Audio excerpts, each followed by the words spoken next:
There we are.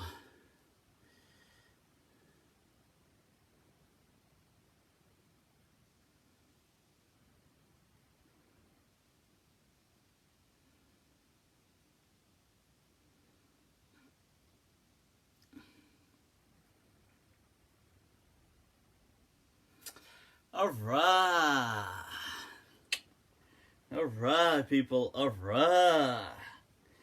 Inna alhamdulillahi wa kafah.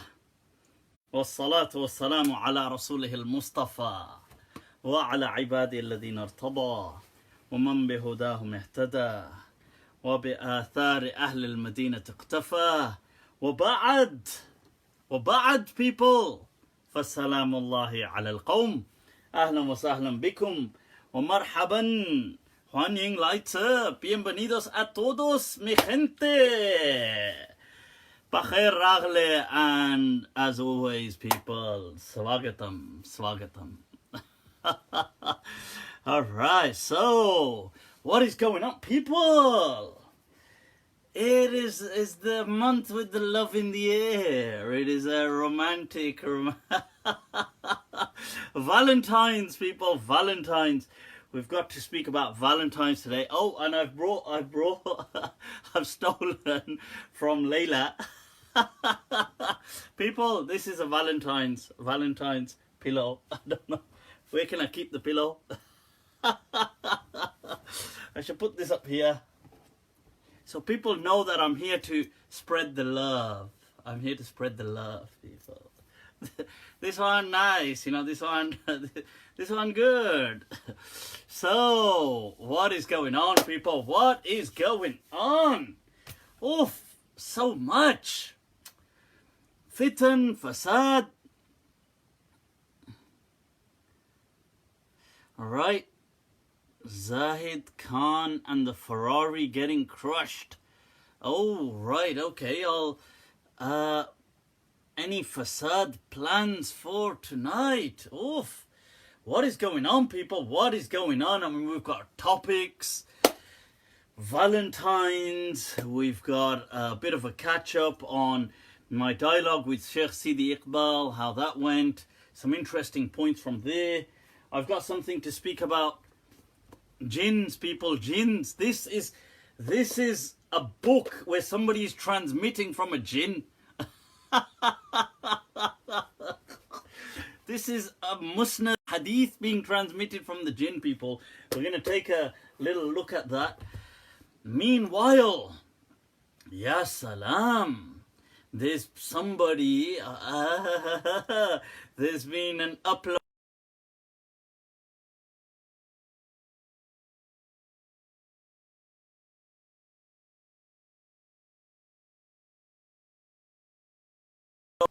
Right, so meanwhile,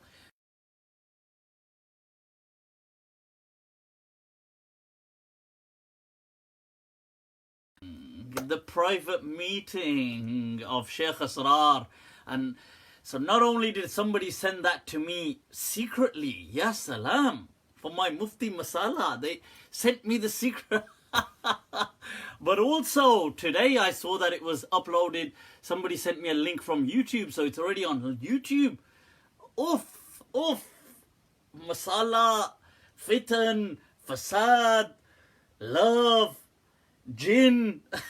What is going on, people? What is going on? One thing for sure, the jinn interrupted the video right there. Yep, that must be my... I don't know why the internet connection would do that. It shouldn't do that, but you know, there's people. All right, let me just... These never stay up. I think I'm better off just bringing it down like that. It's much easier. So, all of this going on, people, all of this. Oof. In the words of Ghalib, the Don, the legend, our hero in Urdu poetry, that he said,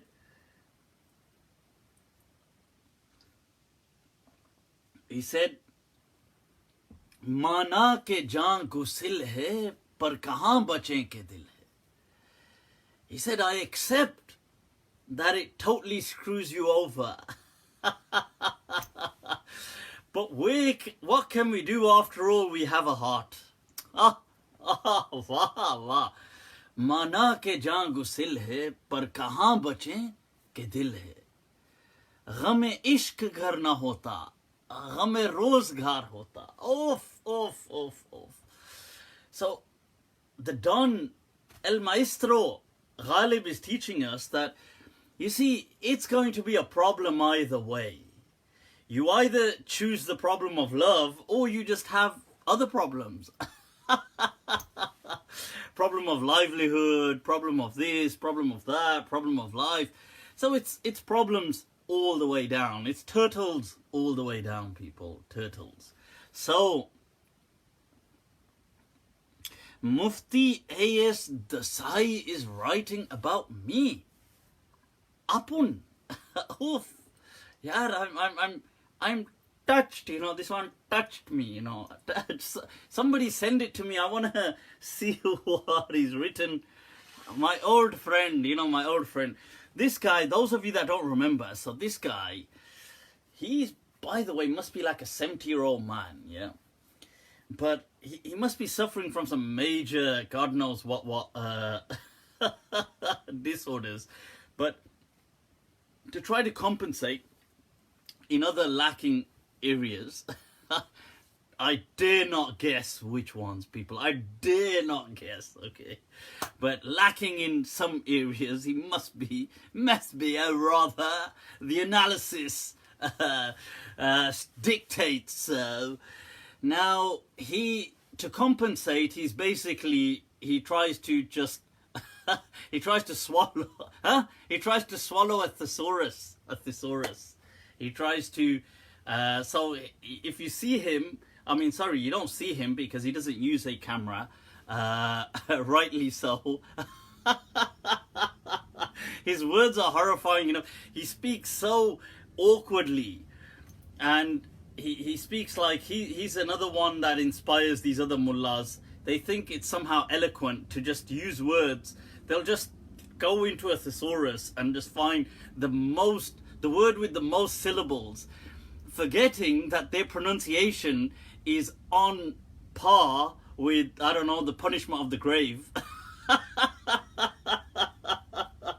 But forgetting that for a moment, they'll choose the word with the most syllables, and then they'll just write that and try to speak like that. And so this guy, he's written about me. He's written about anybody. Actually, anybody who's anybody. Allah. So in that case, I'm touched that he's written about me in the past. Obviously, calling me like he starts from, you know, his starting point is that you're a kafir. That's the starting point, and then from there it's only up. The only way is up. Right. So it begins with you zindiq. This zindiq. This what did he have? He had this article titled, "This moron," this zindiq moron or something, masquerading as a munafiq moron, I think, because he tried to do all the alliteration. He tried to be eloquent, you know. So I think he said the munafiq moron masquerading as a mufti, something like this. So he said in that it would be to look at the devil's face would be less damaging than to look at my face. Hi. Dil tod diye hain. Oof. People.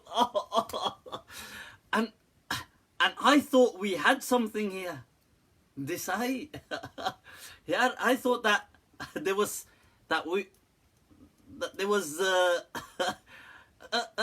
all my dreams have been shattered, and I was picturing the walks on those on beachside in South Africa alongside with Desai in the sand. I was picturing all of this and all my dreams.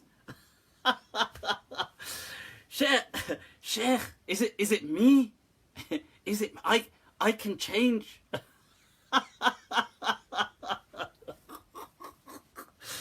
Well, all fun and games. So I look forward to Desai's his letter refutation of me. So what else is going on? Yes. All right, people tuning in. Yes, Killer Hamza Rashid doing it. Imran Khan. Assam is in the house, people. Ibi Khan. Those of you tuning in. Muti' is asking, Ma ra'yuka anil hubb? Anil hubb. Do you mean by that al-hubb al-udhr?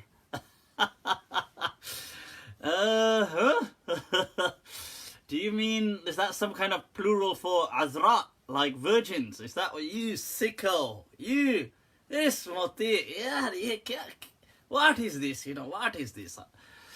I think you mean al-hubb al-udhri.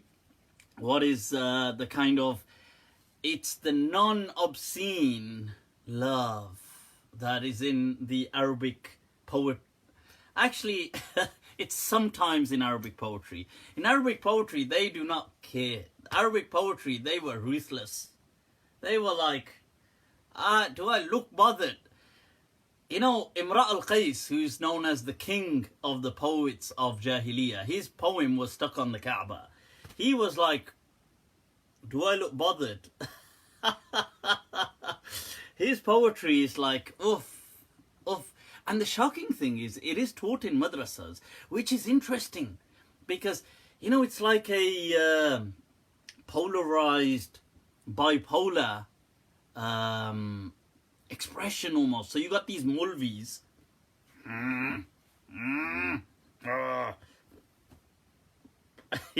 So you got these Mulvis who are always serious, teaching Imra al-Qais, saying his mu'allaqat, how he would sneak into the bedroom of women and do this with them and do that with them, and even if they were pregnant, he'd still have sex with them, and doing all of this kind of stuff.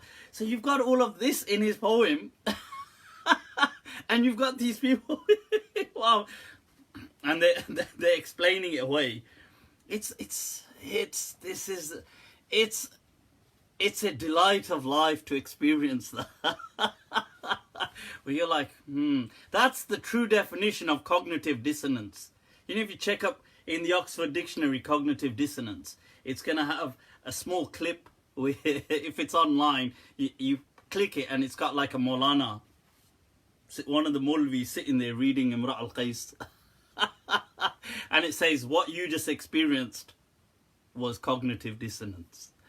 So people, now what else is going on? So Hubb al-Udhri is what people would translate as, I suppose, platonic love. Platonic, that's like, if Plato ever came back, let's say Plato got reincarnated, and then they say, yeah, we named platonic love after you. He'd be like, what? Why am I associated with platonic love? Like, all right, doing me over like that. So, what else is going on, people? Let's take some questions. I'll tell you what, if there's any, what are you doing on Valentines? Me, Valentines, I sit in this room, look at this, well, in the words of John Elia, tum jab aogi to tanha paogi mujhe. When you come, you'll just find me on my own. Meri tanhai mein khwabon ke siwa kuch bhi nahi. That in my loneliness, all I have is dreams. मेरे कमरे को सजाने की तमन्ना है तुमको. You want to decorate this room of mine. मेरे कमरे में किताबों के सिवा कुछ भी नहीं. That actually works for this room. That in this room of mine, I have nothing but books, people. That's me, boring person. But I settle with, I have not like these entertaining.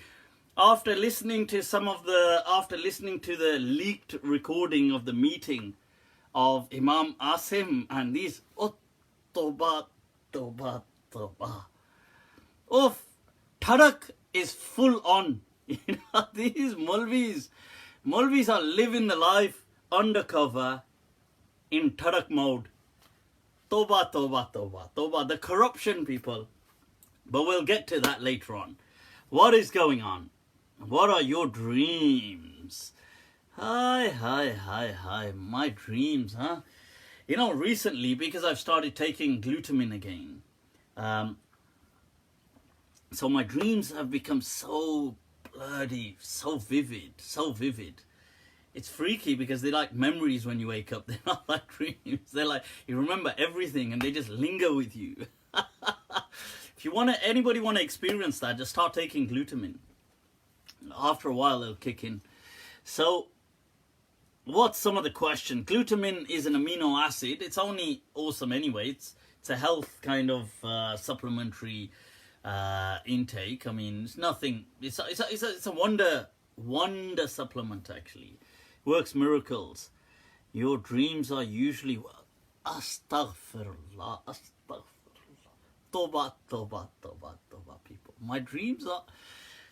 I'm a simple guy, yaar. You mistake or I mistake, right?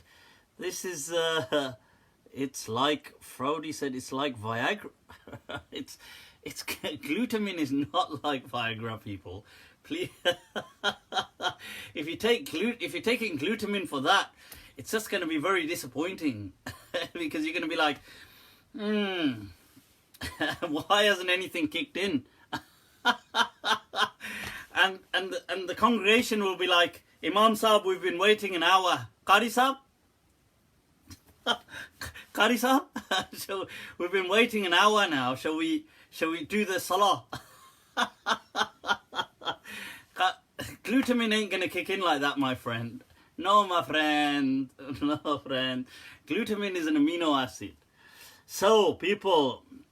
Oh, Khalid is in the house. Ahlan wa sahlan. Right, astaghfirullah. Look at the questions being asked. It's good for gym. It is good for gym. It's good for your overall health. It's good for recovery. It's good for the immune system. But this ain't a health show. Let's get on with some questions. People, what is going on? Let's take some questions. Las preguntas, people. Where are the questions? Let me go to them. And then, all right, here, we've got some here. What is your opinion on Tablighi Jamaat, the two groups friction? You know, well, I guess all good things come to an end. The Tablighi Jamaat, to be fair to them, they were one group that everybody thought, at least they don't have an open rivalry. But boy, did it get nasty. It does, huh? Like all good things, it comes to an end, I guess. So, yep, it all went down, it hit the fan, and it's scattered everywhere now. So, I'm not really too bothered by their thing, but I see it as inevitable. Wasim Hussein, top performance with the sitar. All right, so we were yesterday in a meeting, meeting as in a vampire session where we kind of hook up, chill out, dialogues, you know, chit chat. So with Sheikh Sidi Iqbal, there was Ustad Wasim was there as well, our local sitar legend. You know the sitar. It's much larger than that. So that was interesting. We had some awesome chat with Sheikh Sidi Iqbal. I'll go over some of the topics we touched. Very interesting. There were things like we discussed the topic of Hadith, which I've spoken on many occasions. Is there such thing as a Mutawatir Hadith? I have got a clip on YouTube already where I explain Muawiyah. I just saw the name Muawiyah Nakhuda. I thought that's a rather different kind of name. Well, ahlan wa sahlan fi kulli hal. Ahlan wa sahlan. Right, so Now, we were discussing that is there such thing as a Mutawatir Hadith, and I still am of the opinion, and I've got this on YouTube, that I think this is really kind of blagged. There is no such thing as a Mutawatir Hadith, really, if we're going to be honest. Not according to the definition of the scholars in Usul Hadith, because a Mutawatir Hadith must have exponential growth. So from the Prophet, there must be, let's say, the minimum 5. Some people say 10, some say 12, some say 30, some say 40. But even if you go with 5, so 5 people are transmitting it from the Prophet. From each one of the 5, there ought to be another 5. So in the second layer, so you got the Prophet, you got the first layer 5, second layer ought to have 25 people in the chain. The third layer, each one of those 25 ought to have 5. So you're already, 125, whatever. This is absurd. There is never a single hadith that is ever like this, ever. These things do not exist. But when the scholars later on, so they bring this definition in their Usul Hadith books to define Mutawatir, but when they later on bring Mutawatir Hadith, they go by a totally different method.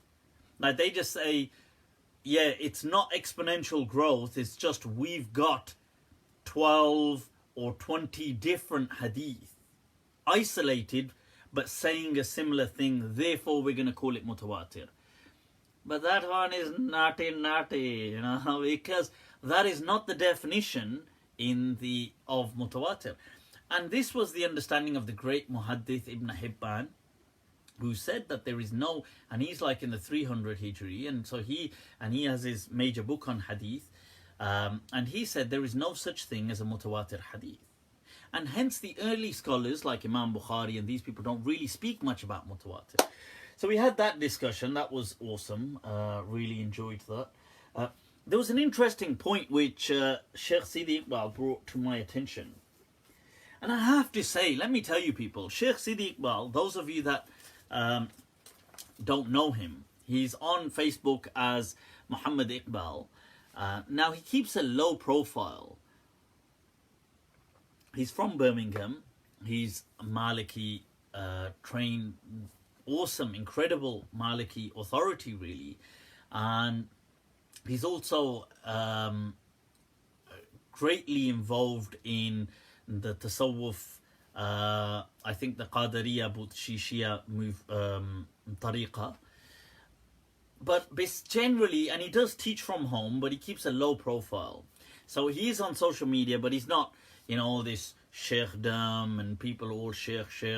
They're not like that. But I'm telling you, he is more learned than there's seldom have I met somebody in the West that has been that learned. He is on point. And I'm not saying I have to agree with him in everything. I obviously don't. But he is on point. He would tear to pieces these Maulanas, and these other people are nothing compared to, honestly. His breadth of the range of knowledge that he has, like you could jump topics, you could jump category, you could jump subjects, you could jump sciences. He will be in that science on it, in this, and I'm talking extensive research. So he pointed out to me yesterday, and like I said, whenever I usually meet up with him, I always go away learning something, a few things at least. And yesterday it was interesting that he said to me, this topic of the second coming of Jesus came up, and one of the other people brought it up. I don't actually like debating or much, not with Sheikh Sidi Iqbal anyway, but and he said to me, he said, I referred you previously to the hadith in Sahih Bukhari, but I'm not sure you fully grasped what I was telling you. So he reminded me, and I was really shocked that, wow, that there was an amazing hadith that which is in Sahih Bukhari, and I had to really share that with you. It's got a few narrations, but I'll put this in. This people is it's what is it, to open envelopes. Pretty cool, isn't it? All right. There you go, people. it's a letter knife. That's all it is, to open envelopes. But as always, the code of the samurai, people, the code of the samurai. So put that over there. Now, there's a hadith in Sahih Bukhari under Kitab al-Tafsir, where it's hadith in this particular edition. There's a few narrations of it, but if we look at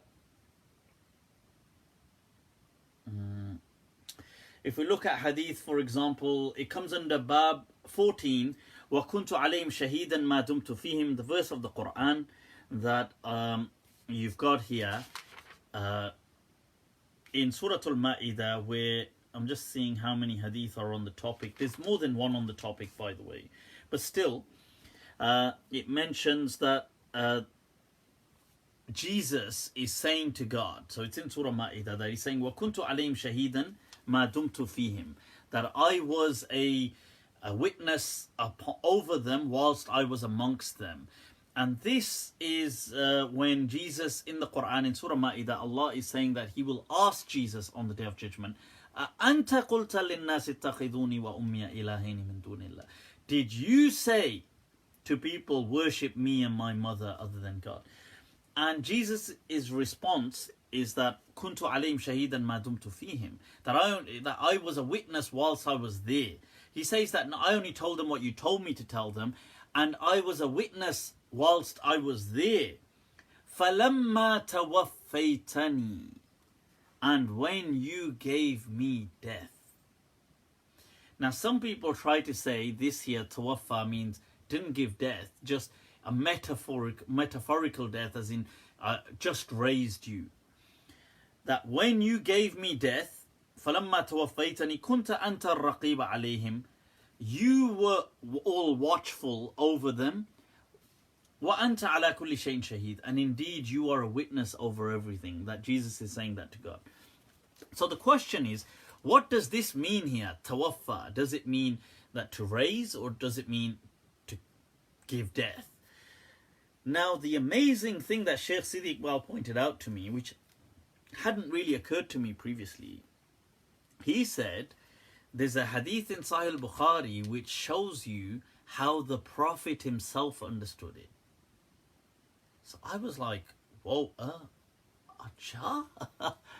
And then he said, yeah, he said, I've referred you to it before, but I think it slipped you slipped your mind, but check it out. So I went and I've taken a look at it, and it is an excellent source, because here we've got the understanding, like this verse, how the Prophet sallallahu alaihi wasallam understood the verse.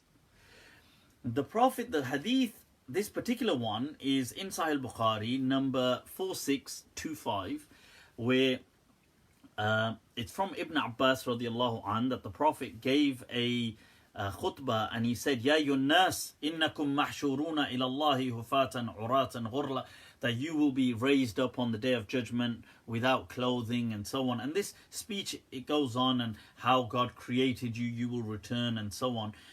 But and this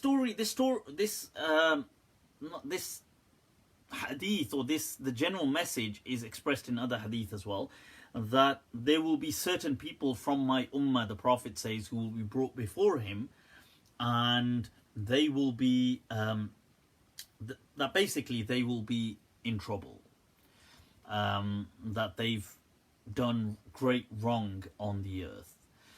And the hadith mentions that they will be فَيُؤْخَذُ بِهِمْ ذَاتَ الشِّمَالِ, that they will be taken to the left, meaning that, you know, that they will, or that they will be taken by their left hands, or that they will be given the books in their deeds in their left hand. But meaning, what it means basically is that they've kind of failed. That's what it means. But they were from the Prophet's people. So, and the Prophet says that فَأَقُولُ, I will say, Ya Rab, ashabi, ashabi, Ya Allah, these are my companions. I mean, the hadith actually says companions. Right. So the thing is that my companions, whether you want to understand that as his actual companions or whether it's from the ummah, that's a point. But generally it does say about his ashab, his people, and this is mentioned in a different hadith as well. And it says, he says, the angels will say, إِنَّكَ لَا تَدْرِي مَا أَحْدَثُوا بَعْدَكَ.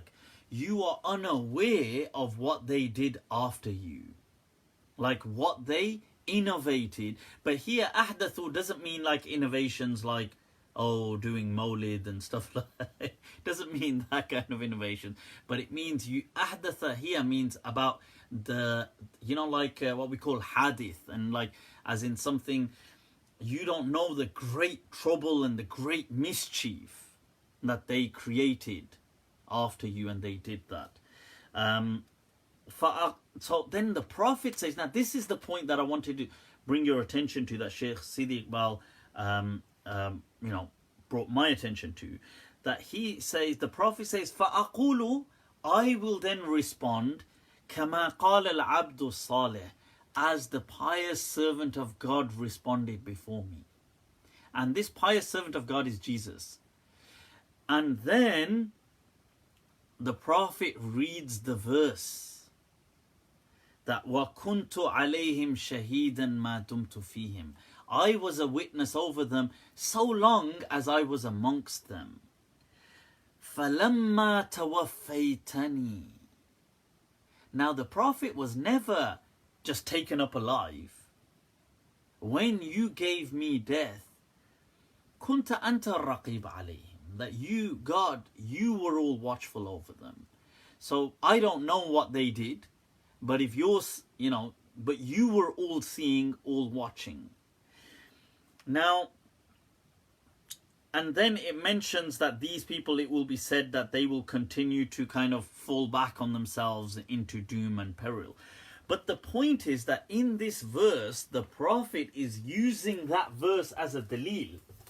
He is saying that I will say, as Jesus said, that when you tawaffaytani. Now here, this cannot, so it means the Prophet didn't understand this to mean you just took me up.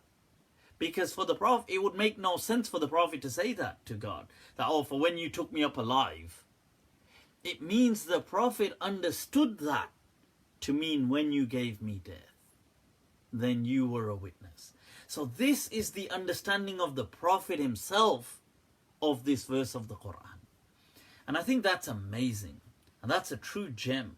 And I wanted to share that with you guys because I thought that's really, I was like, wow, in awe. And like I said, whenever I reach out to Sheikh Sidi Iqbal, he's always a fountain of knowledge, people. So do reach out to him, do connect with him, give him the respect that is due, and benefit, inshallah. Cool. There was another interesting discussion as well. I'll just touch up on it. It was to do with you know, sometimes you have these hadiths speaking about like some of the companions like Sayyidina Umar radiallahu anh saying, oh, I used to read in the Quran, there was a verse about stoning people, but I recall reading it, but it's not there anymore. Now, what an interesting point that came up in this discussion, and I never really thought about it before, even though it wasn't, when I heard it, it was like, oh yeah, what? Of course. Was that, you see, Sayyidina Umar radiallahu an was in, during the Prophet's lifetime, was very fond, as other people, of the Jewish scripture. Now, so there's a famous hadith that the Prophet came past and he saw Sayyidina Umar reading. And he said, yeah, Umar, what are you reading? And Umar ibn al-Khattab said, it's the Torah. And then he says, Ya Rasulullah, this is the Torah that was given to Moses. Like in this whole sense of kind of awe in this narration that, wow. And you have to remember the Jewish people were like the academics amongst, because the Arabs were emerging from a illiterate society, so they would be naturally in awe of a academic community, a community of scribes, a community of documentation, of a community that registers things, that puts things down. So he tells the Prophet that, Ya Rasulullah, this is from Moses, you know, the book that came to Moses. And the Prophet says, even if Moses was alive, he would be following me. Now, the interesting thing here is, I'm just saying that this story, you know, some people are saying, is it Sahih or whatever? I think this incident, whether it's transmitted with those same words or whatever, it is in the Sahih narration, but whether they're problematic or not, I would feel that that is a valid incident, that it actually happened, something like that did happen. But my understanding would be that when Umar, if this be true, that he was saying, we've read this in the Quran, this must have been his recollection of what he read in the Torah. And he assumed that was in the Quran, because those things to do with stoning were in the Torah. So when he said later on, at a much later stage, remember, this is probably, we're going over a decade and a half, maybe later even, something like that, towards the end of his life, when he's saying that, oh, I remember we read that in the Quran, but it's not there. That this may have been what he read in the Torah. And he assumed, like over time and so many incidents, that because it was scripture, that he may have thought, wasn't it the Quran? And he assumed it to be the Quran. That's an understanding. I mean, I think generally that's the best plausible understanding you could give if you wanted to accept those narrations of Umar radiallahu anh saying things like this. Otherwise, those narrations are utterly unacceptable. Because those narrations, everybody knows that's not in the Quran. And they are in Sahih Bukhari, by the way. So it's either this is what happened, or he is 100% just wrong and he just, just made it up, which is, to me, unacceptable. So I think he definitely didn't make it up. And I think either the incident is false, and these are false hadiths, or that they may have some basis to them, but this was over years a misunderstanding and an assumption. Because we know that a lot of the Muslims did take huge inspiration from the Jewish way of doing things. And it's actually shocking how much of Islam is based on Judaism.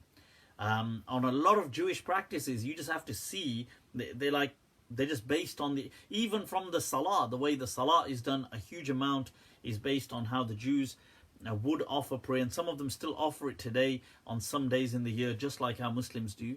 To the practices, to them doing everything 3 times, to the Jewish rituals, and like when they wake up and doing certain things, and a lot of it was a continuation of that, and they were the scribe people, the kind of academics. So that was an interesting discussion. I thought I'd share that with you. And before I forget, this, people, is a book called a book of Hadith. Somebody said no, it's based on what the Arabs inherited from Abraham. Shabash.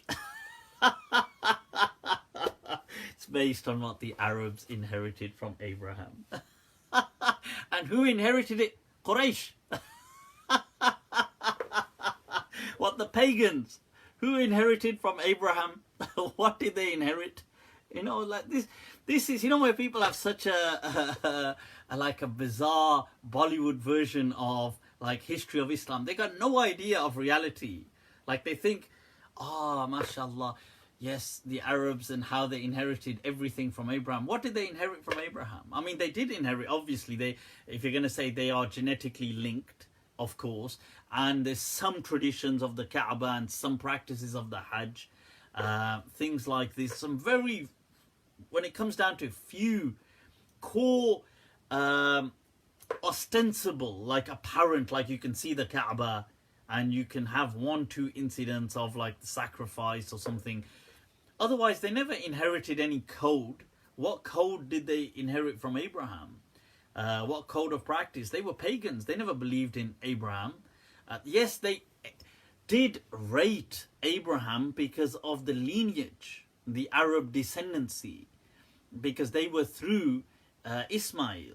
So the Arabs were super proud of the descent of being their whole kind of lineage. So they did have that side, and they did used to, he was And obviously you had the other Arabs and the Arabul Ariba, and these were the Arabul Musta'araba who came through, who mixed in through Ismail. But the point is that, so they did have that awe and respect for Abraham, but they didn't rate him like a prophet of God. They just saw him as like, oh yeah, he's like from their forefathers, and they continue these practice. And he wasn't like, they would have seen like he was a man of God, like a pious person and things like this. But what code of laws did they inherit from him? Show them to us. What laws of Abraham? What do you even know of as the Abrahamic laws, unless they were taught to you by the Prophet? Show me the laws of Abraham from the Jahiliyyah, the pre-Islamic Arabia that they had, beyond the ostensible Kaaba. Anything linked to the Kaaba, and even that they'd twisted most of that into their own pagan practices. So show me something. Everything else they made up themselves. And remember, the Jews were, although they are from Abraham, but they're not from Ismail. So the Jews don't consider themselves like the Quraysh and like these people. So you're mistaken, my friend. You're mistaken. You are this one over your pay grade. You know, over your pay grade. So these people is the Musnad of the Jinn. Somebody said, oh, they inherited things like circumcision.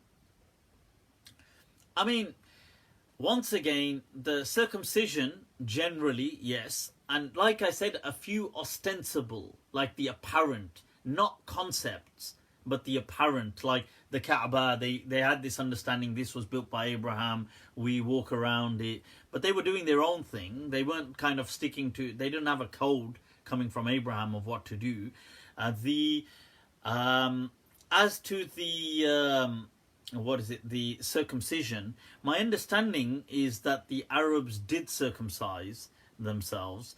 Whether this was just a cultural practice at the time that they did, it may have been just a cultural practice, because you have to remember that Abraham, when he circumcised himself as well, this was for a reason.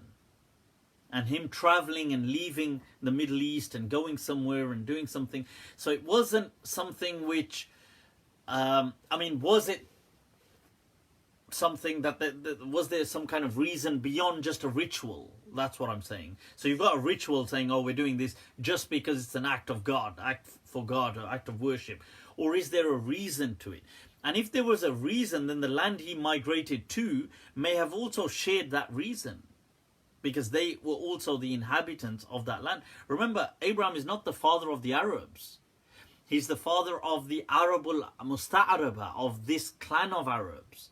The Arabs existed long before Abraham. There was Qahtan, and there was, the ancient Arabs. They were nothing to do with Abraham. Ismail marries into Jurhum, into the Arab tribe, who were already Arabs, who already resided around, close to the Hijaz region and so on. So he didn't invent Arabic, and he wasn't the father of the Arabs and things like this. But yes, of these, the Arabul Musta'araba come through Ismail. But anyway, I don't want to kind of just go on. That might be a bit boring. But so here we've got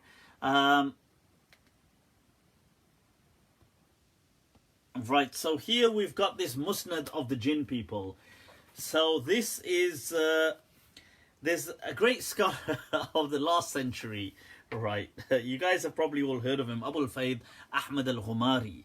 So he's one of the Ghumaris, and he the Ghumari brothers are really interesting because they're kind of like, they have multiple personalities, and I think some part of them is awesome, and then some part of them they just like they're just like having fits, and they're like loads.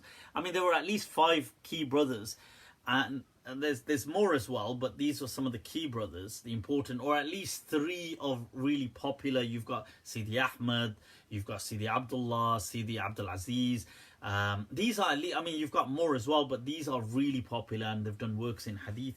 And they were bitter rivals of each other. They used to they insult each other. They're very, in their books, they sometimes swear at each other.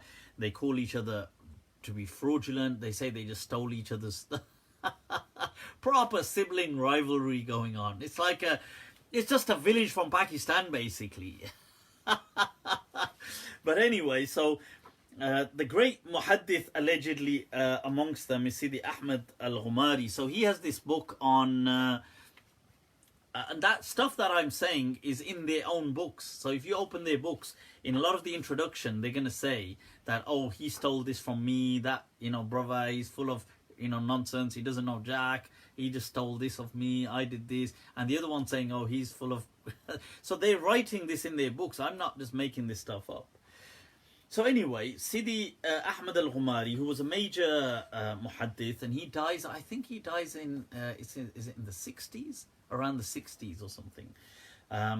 Now, he has this book saying he's got riwayat in hadith from the jinn.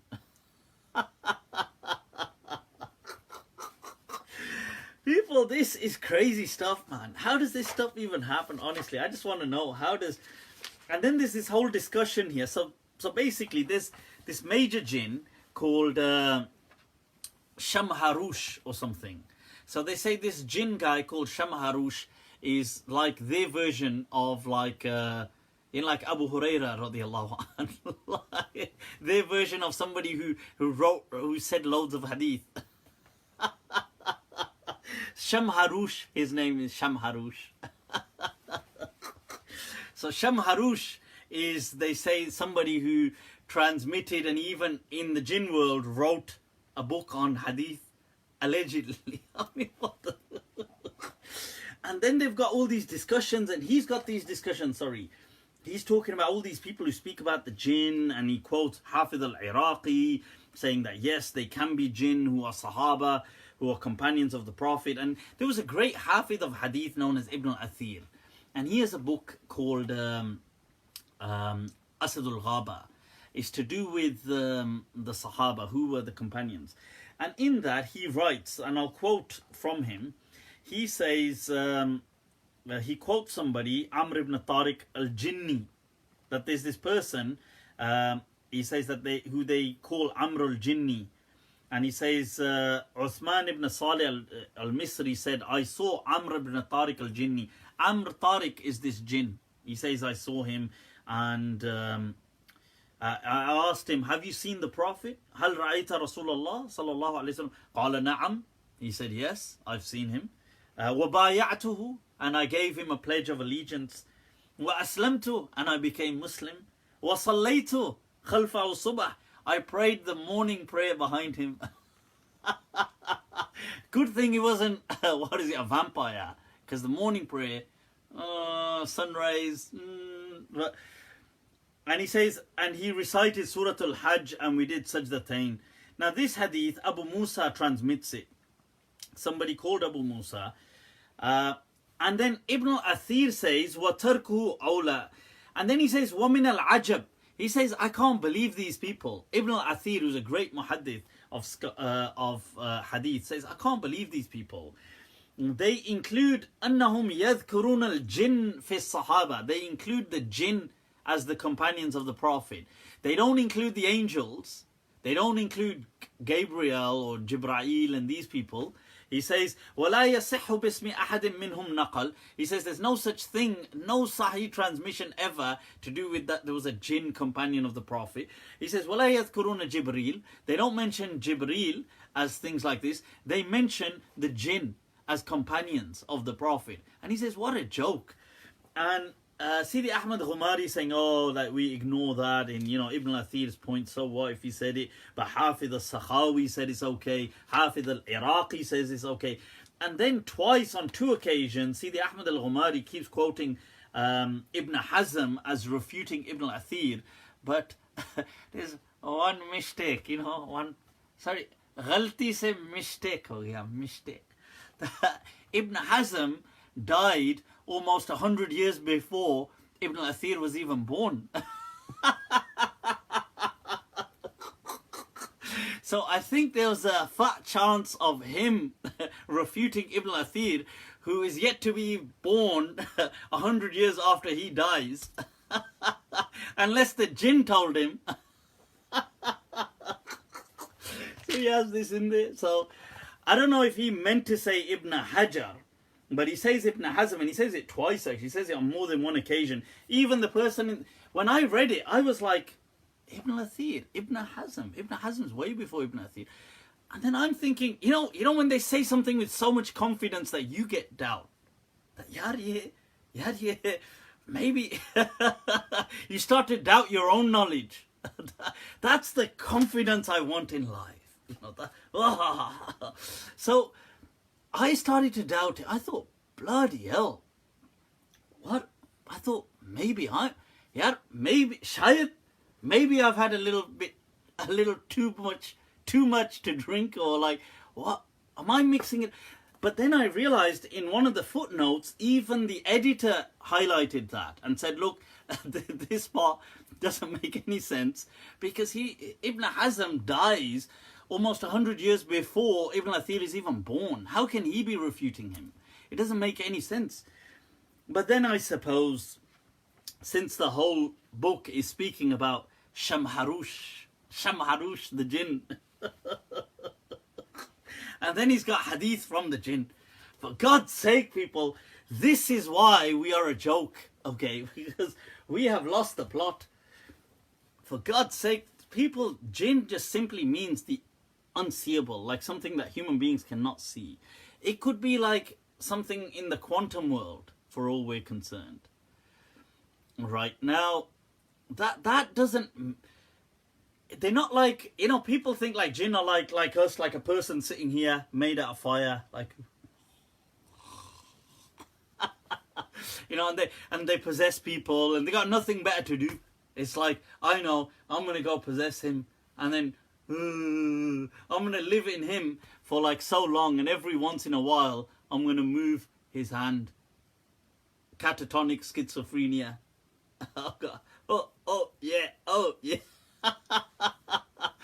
This people have lost the plot. There is no such thing as jinn possessions, and that's not what jinn do. This is not what the jinn is about. They don't write books of hadith and transmit hadith, and they were the Sahaba of the Prophet. I mean, get a grip of yourself. But then, seriously, but this is sometimes what you get, like to be unique in hadith. They start writing a book on the Musnad of jinn, and all these people transmit it to me, and it doesn't surprise me, because Sidi Ahmad al-Ghumari is also the same guy. By the way, exposed by, I think, was it his own brother? He's exposed. That, he's got a book about all his ijazat, all his teachers. And he's got all these names of different people, and so gave me ijazah in hadith, and so gave me ijazah in hadith. And he's got several female teachers, and there was the daughter of so-and-so, and nobody knows who they are. And amongst them, he's just got his wife in there, right? Now, so the person exposing him says that his wife, that particular, I don't know whether he had more than one wife, I think he may have, but that particular wife was actually almost illiterate. She couldn't really read and write. And he just said to her that, look, okay, I'm giving you ijazah, now give it back to me. So she said, okay, I give you ijazah. And then he writes like her name, but in a very scholastic way, like the daughter of so-and-so, of the tribe of so-and-so, granted me ijazah in this. This one is fraud, this one not nice, my friend. So I was like, what? 1 to ka 4, this was slightly corruption. As a legend once said to me, he said in Pakistan, as a police officer, he said about bribery, he said, hum corruption nahi, cooperation karte, cooperation. So this is the cooperation. So anyway, so it doesn't surprise me sometimes the stuff they write. But anyway, I thought I'd quote that. What else is going on, people? What else is going on? But that was hilarious. When I read that, I was bursting out with laughter. When I read that scam of his, I couldn't believe it. I was like, you too? You naughty. So you being a pious hafiz of hadith doing this, it doesn't look nice, this. So So let's take some questions. Mufti, is Jafari fiqh valid according to any Sunni? Yeah, I think it is according to many Sunni Imams. I think Sheikh Shaltut from Al-Azhar University wrote about this whole thing, saying that we should acknowledge Ja'fari fiqh, and then Sheikh Abu Zahra, especially in the last 20th century, many people did write. And I think in terms of fiqh, most, I'm assuming, I haven't studied expansively at all. I haven't studied at all. Apart from whatever I've come across superficially, I haven't studied Shia fiqh. But the things I've heard and the general fiqh that they have, my assumption is it's really not much different to what we have. It's the same kind of rulings, pretty much. They might have 1-2 things which are different, but those rulings that they have that are different, most of them, not all, but I mean most, will still be found in Sunni Islam as well. So you'll find a scholar who said the same thing within Sunni Islam. So I think that's not really much of an issue. When we meeting at the Ark, yep, we got to do a live session at the Ark, people. Crazy, what did it say? Crazy outdated fatwa. There was one I was reading just yesterday, actually, online. I was on this website about crazy fatwa. I don't know how I got there. I don't know how these things happen to me in life. I end up in the most craziest of places, and sometimes explaining it is worse. Sometimes people, you gotta be aware. You know, there's these some people send these viral clips. I'll warn you, you know, they send these viral clips, and if you play them, they seem to have, they just basically, it doesn't matter what the clip is, but they've just got screaming audio sounds of of what, you can fill in the rest of what they are. So so anyway, somebody sent it to a friend of mine, one of our, I won't name and shame him, but that bechara, obviously so eager, he said something about some sheikh. And so he played it at work at one of his, whilst in a meeting. See, all this, you know, women screaming, and so he's got all these kind of erotic screams going off, and he's in a meeting. Now, naturally, that will set off a sense of panic. So you're even worse at trying to stop it. So and that's the kind of situation that to explain it is actually worse. Like, you might as well just own it now. It's like, because, you know, when you're going to say, well, actually it's not what you think. That just sounds like everybody's looking at you like, this will be interesting. Absolutely. No, it's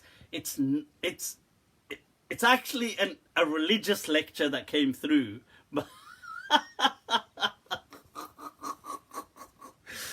Oh, they're the worst, man. They're the worst. These pranks, and somebody sent one to somebody I know, saying that, oh my God, with some sheikh's face on the thing, saying, oh my God, look at what this sheikh is saying about Mufti Abu Layth. And the worst part is the volume is so low initially, so the person's gotta, what is the sheikh saying? What is the sheikh saying? They gotta put the volume up, and then it's just like screaming and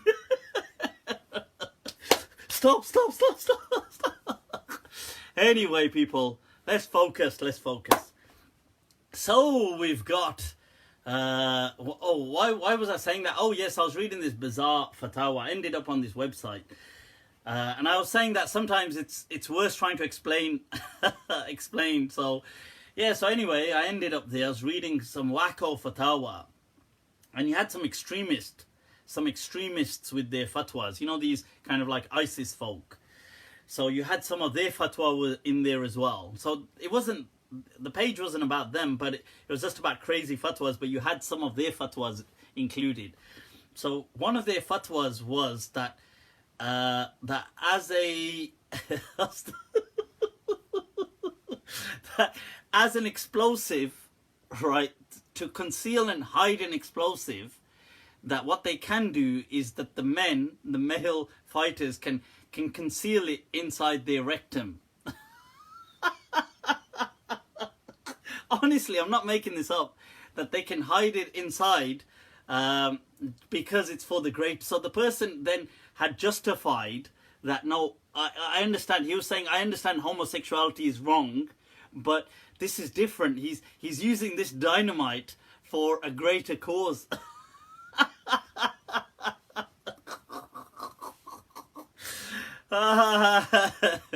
What's that poem? Ashik ka janaza hai zara doom se nikle. To go out with a bang. This is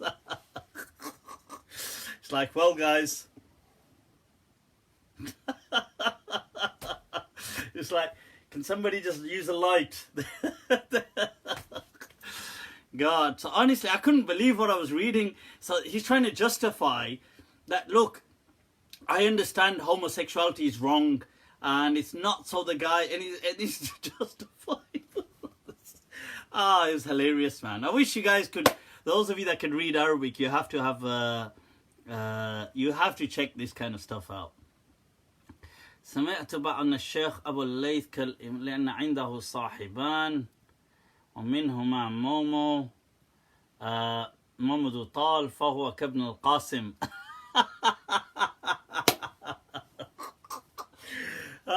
Momo, yes, Momo, our dear friend and student studying in Cairo right now, doing it, people. And he's got a good, awesome project going called Muslim Millennials, and it's for the younger crowd, younger kind of Muslims, millennials. Obviously, us people are too old now, viejo, too old. So to kind of like link in and to listen to them and express views and also I suppose the kind of fashion side and everything. I think it's awesome. I think guys should check it out. It's on Instagram. He did an interview recently with Khalid, the singer, and I think that was an awesome interview as well. I was meaning to share it, actually, it slipped my mind, but do check it out, people. Check it out. So, good morning from Singapore. All right, ahlan wa sahlan. Can you come to the Jamia Islamia Bukhari Jalsa in April? If your teachers invite me, I will come. But I'm sure hell will freeze over before they invite me. Right, guys, let's take a look at Valentines. So, Valentines, is it permissible or impermissible? Will you be my Valentines? Huh? Valentine. So Valentine's, people, is it permissible or impermissible? Is the question. Right, that just looks like I'm wearing some kind of a pink hat. Right, so the question is that it is absolutely, listen, first of all, I'll give you the fatwas given by many ulama, and I completely concur with this. It is permissible, it is not haram, and I'll go through the breakdown in just a moment. This is also the fatwa of Dar al-Ifta al-Misriya, the fatwa board, the official formal fatwa board in Egypt. Sheikh Ahmad Mamdouh has a whole thing on it online where he's one of the specialists in that Dar al-Ifta. This is also the fatwa of Sheikh Ahmad Qasim al-Ghamidi, who is from Saudi Arabia, not Javed Ghamidi Sahab, but Sheikh Ahmad Ghamidi from Saudi Arabia, who was the former head of the Hay'atul Amr bil Ma'ruf wa Nahy anil Munkar. The religious police, the Islamic police. He was the head of that. It was his fatwa, and it is available online. It is also the fatwa of the Diwan al-Ifta, the fatwa, formal fatwa council of Tunis, with their Grand Mufti, Mufti Uthman Butayyikh, I think his name is Butayyikh. I think he pronounces it like that. Or Batayikh, I'm not sure. It looks like it's Bitikh, which would be rather offensive, I think, because isn't Bitikh a watermelon? But I'm sure it's not Bitikh, I think it's Butayyikh, his actual pronunciation is. But he's the Grand Mufti of Tunis. He's also the same Mufti who issued the fatwa over last year about men and women, sons and daughters being of equal inheritance. They are Malikis, and I think they're making some groundbreaking fatwa. So that's also his fatwa. It's also the fatwa of some other people. Some people like Sheikh Yusuf Qardawi and Isam Talima. He's kind of Dr. Sheikh Isam Talima. He is on a lot of YouTube as well, and other people as well. But so there are many people who have given the fatwa that it is not haram. It is not definitely not haram. Al-asl fil ashya' al-ibaha, things by default are permissible. What is the background on Valentine's? Well, nobody's really too sure. Right, many people are not really too sure. Some people feel that there was a Saint Valentine that was from 278 of AD. So we're talking, in the 3rd century after Jesus, that they feel stood up to the Roman emperor at the time called Claudius II, who's called Claudius the Cruel. Claudius the Cruel. He's going to be a proper harami. If they introduce him, like if you turned up to his court and they said, well, let us introduce Claudius, His Highness Claudius the Cruel, you're thinking, but that I've had it. I mean, who wants to be judged by Claudius the Cruel? But anyway, Claudius the Cruel, they're saying that he, in his time, needed men to enlist in the army, and many of the men were like, people were enlisting, but others were like, forget that, man, I'd rather be with the women and enjoy life. So what he did is he forbade marriage. And Saint Valentine, who was a priest or a local bishop, he used to secretly marry people. This secret marriage, this mut'a, this secret secret nikah, right? So he used to do the secret marriages with people, and this secret was then exposed, and Saint Valentine was caught, and he was then executed, beheaded by Claudius the Cruel. Obviously, what else are you going to expect? That would just, in his court, they would probably just say, well, what do you think is going to happen? It is I, Claudius the Cruel. Thinking, well, I doubt I'm going to get a cake and tea. It's obviously, it's like the worst possible things. I might as well start picking them, which one, in which order. Right, so now, and to commemorate this, Christians then chose this day. The other thing is that this date coincided with a pagan festival called Lupercalia. Now, Lupercalia was a pagan festival to celebrate love.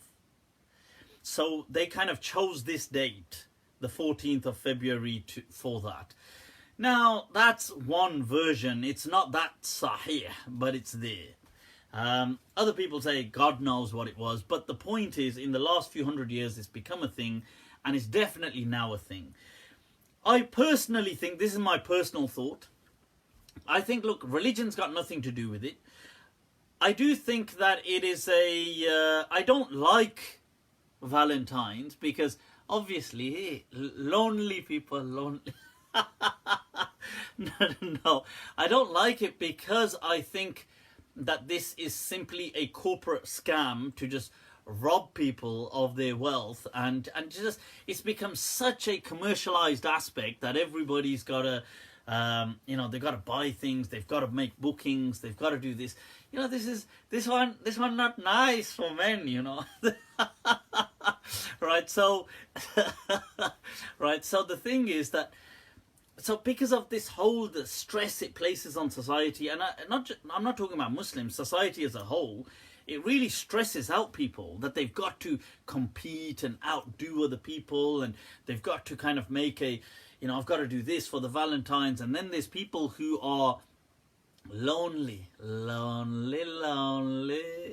So these people get really stressed, and they become depressed because they haven't got anything for Valentines. And I want to help these people, I'm here to help only the okay, we choose out of the genders, Qari Sahib, you can help that gender, I will help this gender. You know, to help people. You know, so it places a lot of stress on society. People get depressed with these kind of things. There's a huge, just to extort all this money from people. So I don't support Valentines per se. I don't support it because of all of that kind of baggage. That said, I don't feel that it's haram. I don't feel like it's got anything, religion's got an issue with it at all. But I think it's just more a, the kind of shrewd, the brutal consumerism behind it is what I don't like. So that's my thoughts on it. But if somebody did want to do something on Valentine's, by all means, people, by all means. It is all about, you know, this one you can go, you know, it's a loving day, you know, loving day. I would say, let me quote, by the way, there are a lot of fatwa saying it's absolutely haram, and you get that from the Salafis and the Deobandis, and you're going to get that from loads of people. Maybe not everybody, but most. These people really have just out of sync with reality. Okay, it's not haram. And I've read a fatwa online by Uthaymeen quoting Ibn Taymiyyah saying that, oh, if you celebrate the festivals, any festival of the kuffar, he said it's, and he said it like it's such a common sense thing, like, he said it's only inevitable that you'll become a kafir. I was like, okay. So that's not how it is, people. You don't become a kafir by celebrating Valentine's, and you're not going to... Although I disagree with it from its consumerism aspect and the depression it causes for lonely people in society. But it's not haram Islamically, okay? It is... but right now it is seen as the season of love, people. The season of love. Allah. On that note, I'll share a quick story with you guys on a love story, people. Love story. I'll share a love story with you from the Arabic. I mean, from adab, as in within the Islamic Arab historical kind of world, from the time of the Abbasids, people. So, people, this one's going out to you, but this one, tragedy, you know, this tragedy in love, you know. What's the, he says, that, that, you know that line of John Elia, that Abbi koi kar raha hai wafa ka zikr, you know that line where he says, Kash us zabane deraz ka moon noch le koi. You know that, who is still going on about this loyalty and love? If only they could be destroyed. But this, there's a, and sometimes the most popular stories are like the tragedy ones, you know. So the Devdas. So there's a story about this person called Dikul Jinn. This is a true story, by the way. It's a tragedy, people. You got to listen in. You got to pay attention. So Dikul Jinn. Dik means like a rooster, you know, like chicken rooster, like that. So I would say cockerel, but I don't want you guys to... I have to be so careful the words I use, honestly. So this rooster is called Dikul Jinn, the rooster of the jinn. And why they call him that is, I think, because his eyes were kind of like, they used to stick out or something. So somebody had called him Dikul Jinn, and from there he got the name Dikul Jinn. But he's actually he's a known poet from the early Islamic era.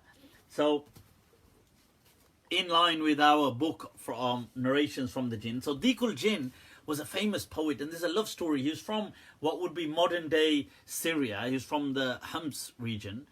And so he one day is trotting along, as you do, in the park. as certain people do. And he comes across a bunch of girls, all chilling out, dancing, laughing. So Dikul Jinn, he kind of, oh, what is going on? So he's spying on them, right? So they're obviously chilling, and he sees this girl, Christian girl, called Ward. Her name was Ward. Ward ibn Na'ima, I think her name was, but she was a Christian. So he sees her and oof, pehli nazar mein, pyar ho gaya, pyar. So he's got the pyar, you know, he's fallen in the love, people. So he can't believe it. He's absolutely in love with this girl, this Christian. Love at first sight, you know, this one. So he can't help himself, and he's kind of like spying on them, and they are singing, you know, like whilst they in that day and age, obviously they never had like media the way we do, so poetry was the thing that used to go around. So Ward, who's chilling out with her friends, her girlfriends, right, they're reading this poetry, and they start reading his poetry, his poems. So he's thinking, wow, they're reading mine, Dikul Jinn. You know what I'm talking about? Dikul Jinn, people, Dikul Jinn. Right, so now, so Dikul Jinn, he can't control himself, he can't do it, so he just comes out the bushes like a pedo. No, take that, delete that part. So he jumps out the bushes, and they're like, what the hell? They're like, oh my god, we're gonna, you know, we're gonna call for security and whatever, or call for people, and you're gonna get in trouble for this. So he says to them, look, hold your horses, He says, listen, whose poem were you just reading? So the girl says, that's Dikul Jinn. And he says, but who is Dikul Jinn? And she says, what do you mean? He said,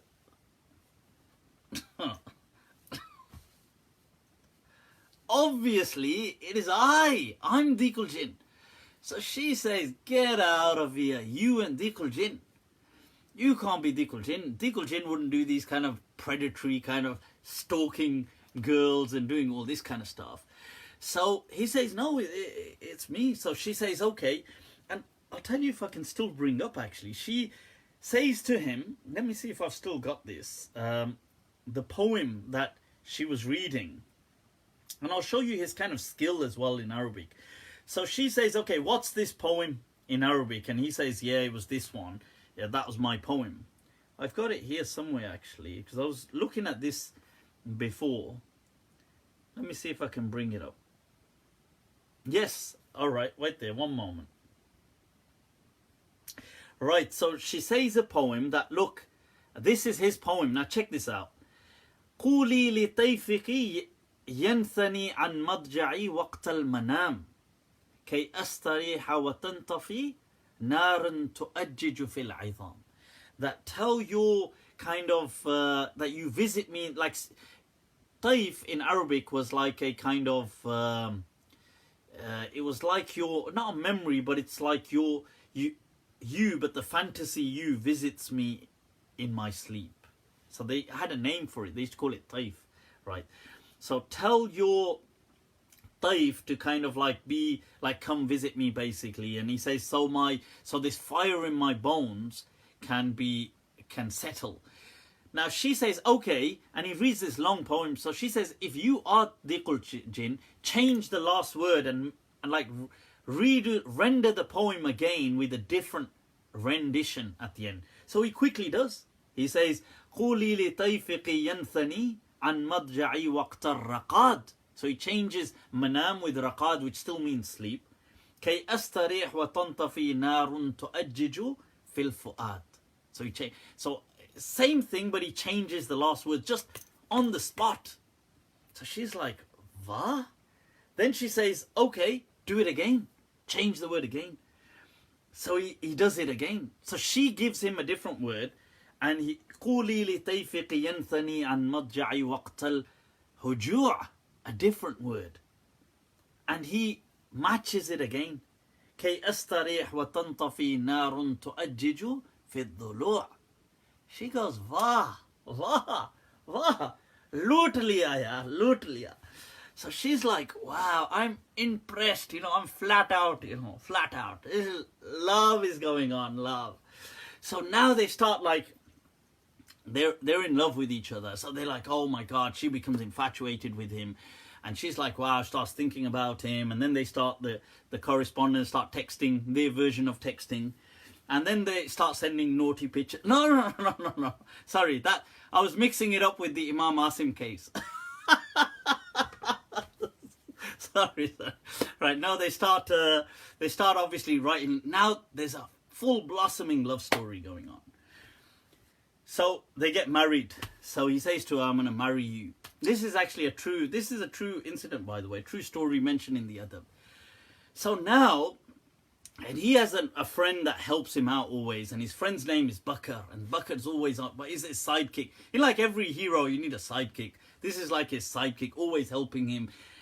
And then there was the Christianity barrier, and she converts. Oh, nothing like love to break the barriers of religion. And so she converts and becomes Muslim.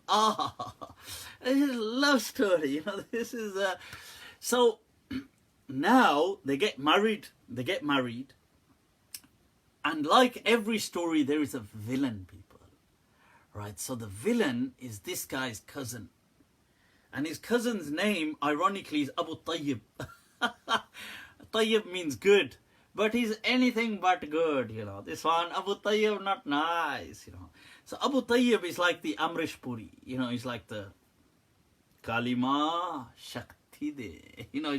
He's that equivalent. So he's obviously jealous because Ward means rose anyway. But Ward is totally beautiful, people. Stunning. You got a picture of stunning, super stunning. Let the imagination run a bit wild, right? So now she's married to Diqul Jinn. Diqul Jinn is loving life. They're just like, Tujhe dekha. They're doing all these Bollywood songs. They're loving life. And Abu Tayyib is like proper, like, damn, that, it's burning, So what he does is a couple of times he visits her house when he's not there, and he tries it on, a couple of times. He'll try it, He says, I might as well try my luck, you never know. But she, steadfast, Allah, look, loyalty, She basically tells him to do one, like not interested. No es posible, so she's not interested. This obviously winds him up even more. So he tries it on again a couple of times. Whenever Diqul Jinn is not around, he would pop by, try it on. He'd offer a gift because this Abu Tayyib, like all villains, happens to be very wealthy as well. And he was actually quite wealthy. So he says that, look, I'll get you this, I'll get you this. Shall we run away? But she's like totally not interested. So it comes to a point that he's burning so much. So he says, you know what? I'm going to do them over. So he concocts this plan, people. Pure, this is real, seriously. So what he does is, Diqul Jinn owed this guy some money, his cousin, Abu Tayyib. So he starts to pressurize him for the money. Now, he can't come up with the money, so he's obviously struggling. He's trying to ask his friends, and they haven't got the amount. And so what happens is, Diqul Jinn, his cousin, says to him, look, listen, he sets up for him that, okay, I tell you what, do run an errand for me to this different town, and, you owe me anyway, and I'll kind of, that will kind of make so much of the debt. We'll kind of wipe it clean, and we'll do this, and we'll do that, and so he says, yeah, cool, I'll do it. So he sets him off to this other town. Obviously, now that the house is empty, he does try it. He tries it again, but no luck, people. Ward. What a woman, huh?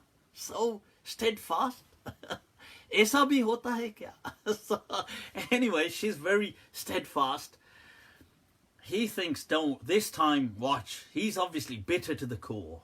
That watch how I screw them over now.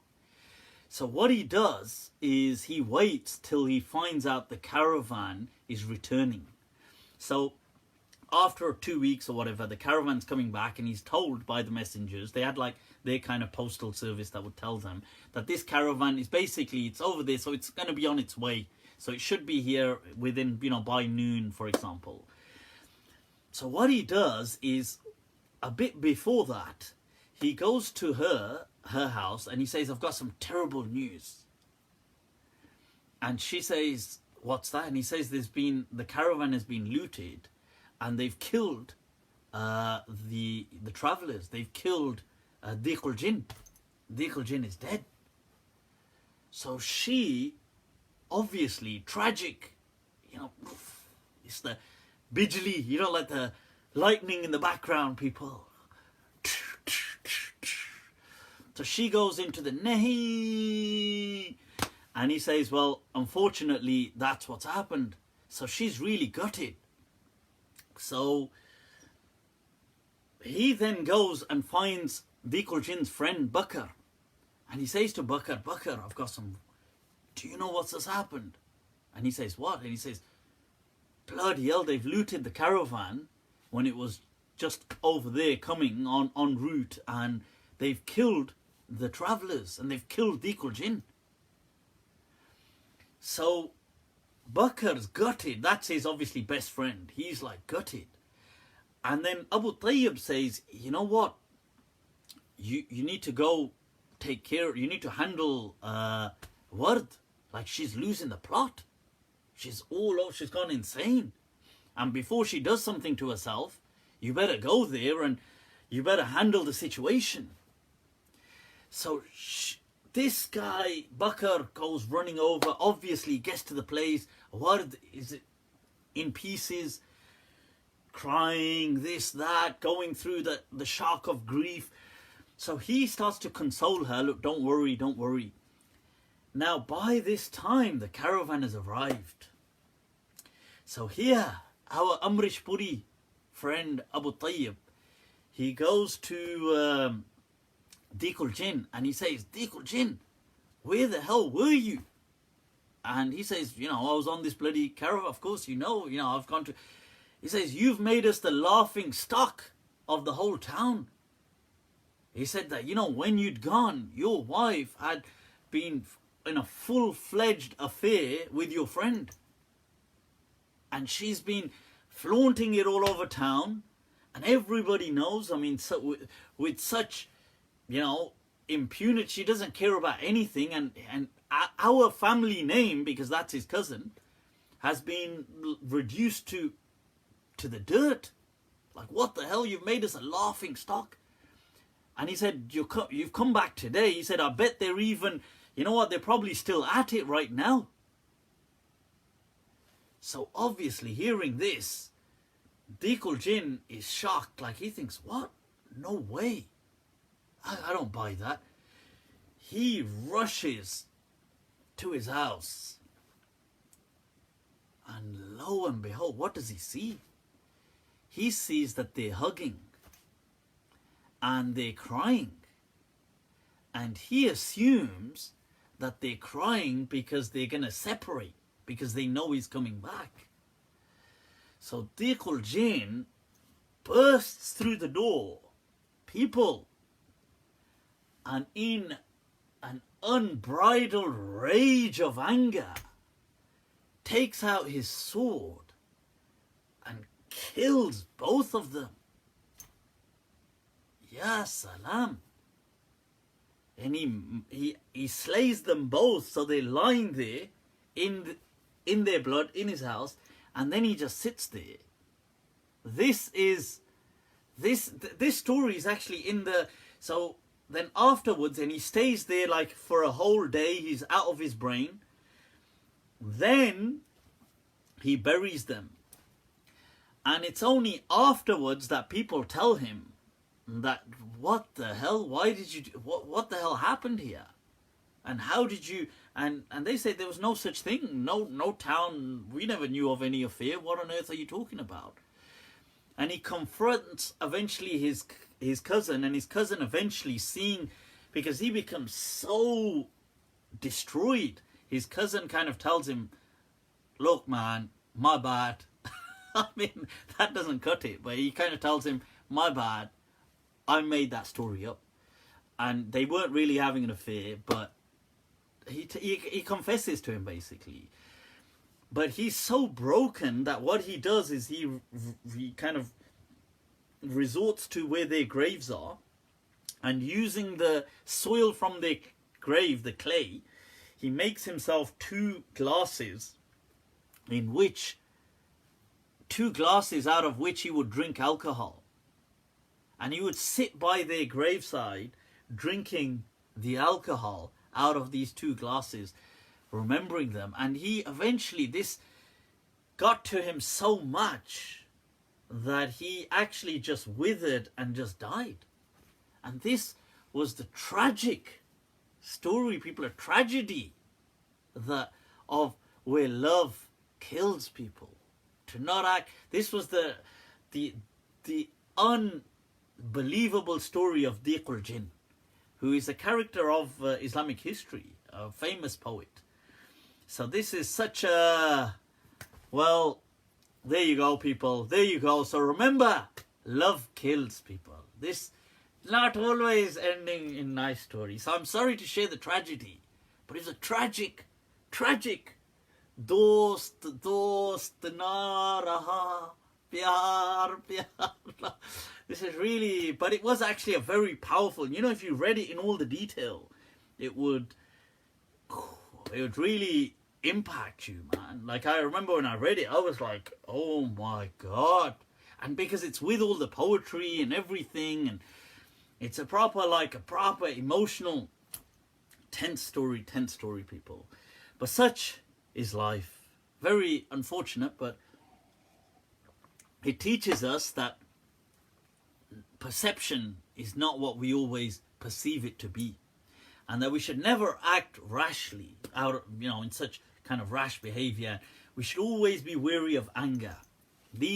Remember the hadith of the Prophet that la taghdab, and another popular one, although it's questionable about its sihha, but al-anatu min ar-Rahman wal-ujlatu min ash-shaytan. So with that, people, some lessons about how to have always patience in life and never be so rash in your decisions. Right, so, okay, let's take some few rapid round questions and we'll wrap this up. I know some people are like, why the hell do you share that that story? They're like, I'm gutted. In hasraton se keh do kahin aur ja basein, that tell these desires to go live somewhere else. Itni jagah kahan hai dile daagdar mein, that this broken heart of mine doesn't have the capacity to hold these desires anymore. Kitna hai bad naseeb zafar dafan ke liye. This was the Mughal emperor, people, the last Mughal emperor, that where a whole dynasty came to an end. That kitna hai bad naseeb zafar dafan ke liye. That how wretched and God-forsaken are you, Zafar, Bahadur Shah Zafar, that at the time of burial, do gaz zameen na mil saki kuwe yar mein, that you couldn't even find 2 meters of land to be buried next to the person you love. Allah, Allah, Allah. This is why I say learn poetry, people. Learn poetry. Right, so let's cheer up the mood now, because people are getting too emotional, you know. So now I told you that story, so now you realize the power, and you realize that you're not going to be duped into these Valentine Day consumerism. Right, well, people, what else is going? Let's take some rapid round, and If there's any questions, yes, some parts are still found in the Bible. Where are you coming out with your diwan? Hi. Where can I have... Yeah, I'm trying to log into the question, sorry. Qadian, this can't be it. This has got to be... Seriously, is that... Aren't these the same questions from last week? Could you explain the verse, وَإِيَّاكَ نَسْتَعِينَ? Look, this is common sense that human beings obviously ask all kinds of people for help. It doesn't mean we only ask God for help, but what this means is ultimately, and from the God perspective. Otherwise, you're obviously going to ask each other for help. There's nothing wrong. Like there's the hadith, وَإِذَا اسْتَعَنْتَ فَاسْتَعِنْ بِاللَّهِ, and if you are to seek help, then seek help from God. This is when it comes to, as opposed to superstition, as opposed to just weird mythological beliefs. Not about help like as in, hey, could you pass me that cup of tea? Not as in like, woman, could you... Astaghfirullah. On a side note, I read this study, it was online, saying, it's quite interesting actually, from a psychological perspective. It said that they did a survey and they tested women, not tested physically, but they did this kind of, and they found that women actually find men, which men do they find more attractive? I don't mean from features, but attitudes. And they found that men who had what they call benign sexism, right, were actually rated as more attractive even to the women who described themselves as feminists, even them, and to those who didn't as well. To those who didn't, more so, but even to those.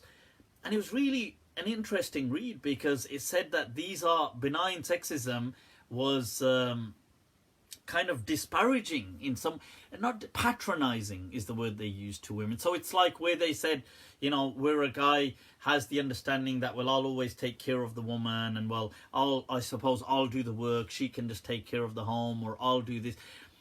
But that outlook that they had, it actually said, this was something I was reading just 2 days ago online.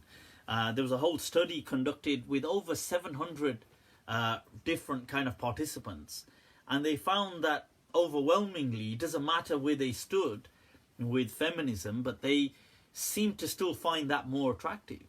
Not as in that per se, but they found the people like that more attractive. Which is interessante, people. Take note, take note of this one. This one, well... Right, so, but that's not an excuse to patronize women. Yeah, behave, huh? It's not an excuse to patronize you bloody cavemen. Anyway, right, so what I was saying about the question of seeking help, of course you can seek help. If I said, oh, could you pass me this? Or could you go get this? Or, who knows how to, can you help me, I don't know, with some software on a computer? You're not going to pray to God, oh, can you help me with software on the... That would be rather strange if you did get a response. So these things are absolutely fine. So you get the story in the Quran with Dhul Qarnayn saying, Ainuni, come and help me build this wall. There's nothing wrong with these kind of things in helping. We're all expected to help each other. This is talking about divine help. Don't seek it from statues. Don't seek it from the dead. Don't seek it from graves. Don't seek it from superstition and I don't know, horoscopes or from unlucky numbers or tarot cards or whatever it is. Seek it from God. That's what it is. Okay, so cool, people. What else? What other question? What's the ruling going through Monday or Sunday? Investing, save. Assalamu alaikum. Alaikum salam. Are M&Ms really haram? I've heard they use E120 for the red ones for the color. It's made from insects.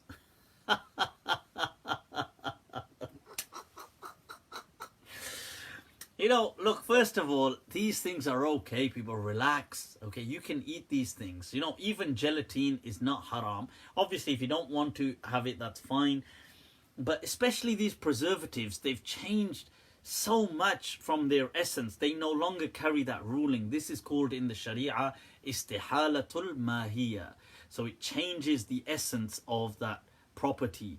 So even though it will have some remnants, like vinegar still has the kind of molecular structure that resembles alcohol.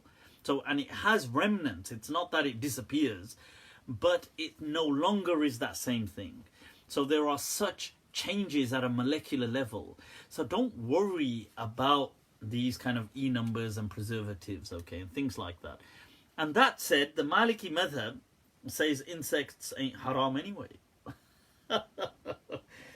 The Malikis are so awesome in food. You can almost eat anything. There's hardly anything which is haram.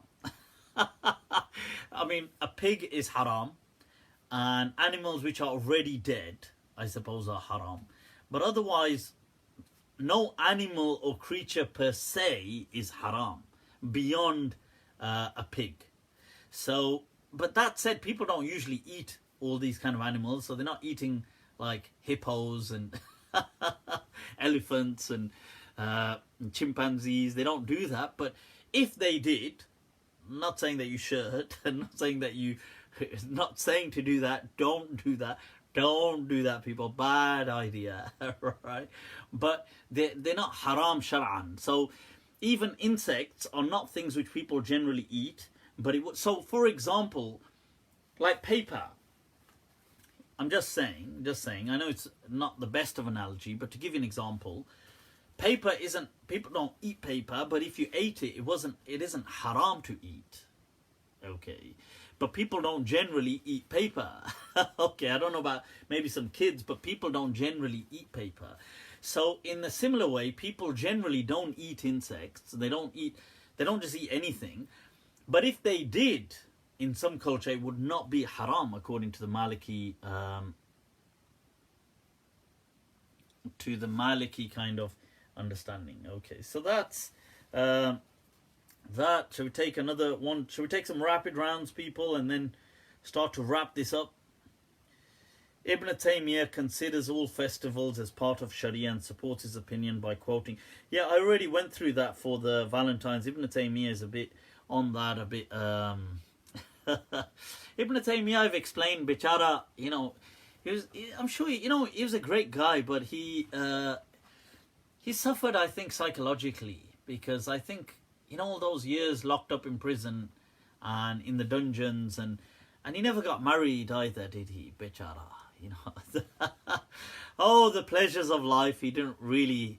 But somebody said, well, you don't know how many concubines he kept. Which is true, but I think in prison he definitely didn't keep anything. They wouldn't let you keep concubines in prison. Yeah, so Arabs were eating locusts. Somebody said that is true. They did used to eat locusts, but locusts are usually... You're right. I mean, you're right. Absolutely, they do tie in with that whole insect thing. But usually they're a lot larger still. They can be larger. But even if they were small insects or whatever and you ate them, they're not haram according to the Maliki understanding. Robin is saying, woohoo, I'll be in class. Alright, well, ahlan wa sahlan, Robin, ahlan wa sahlan. Dear Mufti, is it more beneficial in any aspect for a couple to pray together rather than individually? Is there any hadith referring to couples praying together? Ready, Haydri. Alright. You know, all this kind of josh, this kind of enthusiasm is in the early days, you know, I know, why don't we pray together? Afterwards, who thinks of things like this? Shall we pray together? You'd be like, what? What? Are you buzzing? Are you smoking? Are you taking drugs again? Right, so, no, I mean, a couple, okay, serious. Now, couple praying together, They could, yeah, I mean, you could pray together if you want. I would say there's no, fine, you don't have to pray together. I would say that you don't have to pray together, but if you did, that's fine. You can do that. But what I would warn against is this thing of this kind of control with religion. I don't like that, and I don't advise people use it on other people because it creates resentment. So people will say things like, I've seen people, they'll do things like, oh, have you prayed? Have you prayed? This time for Salah is going. Like that. Like, that kind of authority, I completely don't like that at all. I would never personally ever do something like that. Not generally anyway, not unless I was out of it, but I wouldn't do something like that. I wouldn't, because I think as an adult, people would know they would take care of themselves, they'd take care of their own prayers. You don't need to be kind of reminding other people, and even if they are your wife or husband, you don't need to remind them to pray. And that's my understanding. But I wouldn't.